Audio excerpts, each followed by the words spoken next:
So this is how to sow and grow melons and watermelons. I think a lot of people can sometimes be quite scared of trying melons and watermelons in their garden because you think that it's maybe a crop that doesn't perform so well in the UK.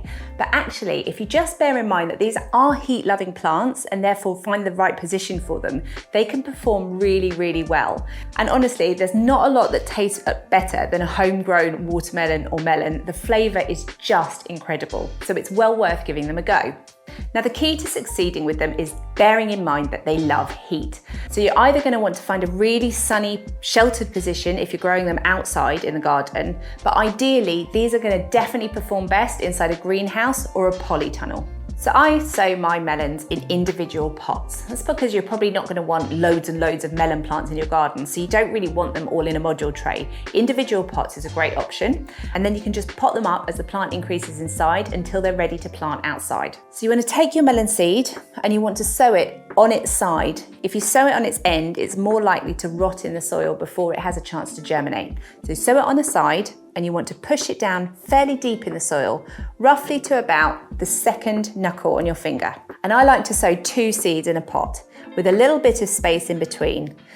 Melons tend to germinate really well, so you're likely to end up with 2 plants in this pot. But by sowing 2 seeds, you're giving yourself the best chance possible of 100% germination across everything you sow. Now, the benefit of having a little space in between the 2 plants is if you do get both of them to germinate, you can just carefully tease out that second plant rather than just pulling it out and discarding it. You can then pot it on in its own little pot and you've got an extra plant if you want it. So once you've got both your seeds in the soil, grab an extra little bit of compost and just sprinkle it on top to cover it up. Give it a water, and then you're going to want to keep this somewhere warm. These plants love heat. They love heat right from the beginning all the way through to the end of their lives. So keep it somewhere warm. This is one that you're probably going to want to propagate inside the house, possibly even on a heat mat if it's early in the season and not too warm outside. And once your seedlings are germinated, grow them on in a nice sunny spot, somewhere nice and protected.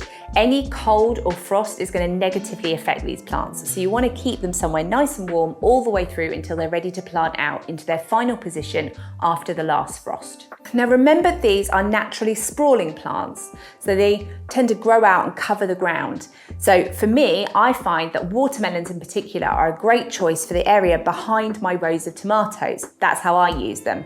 But you can train them up and they will climb with a little bit of help. So you may have to tie them in here and there. And they also can be fairly drought tolerant, especially watermelons. One thing to watch out for is mice, especially on melons. They love the first newly formed baby melons. I've had them so every single one has been nibbled off the plant. So just keep an eye out for that.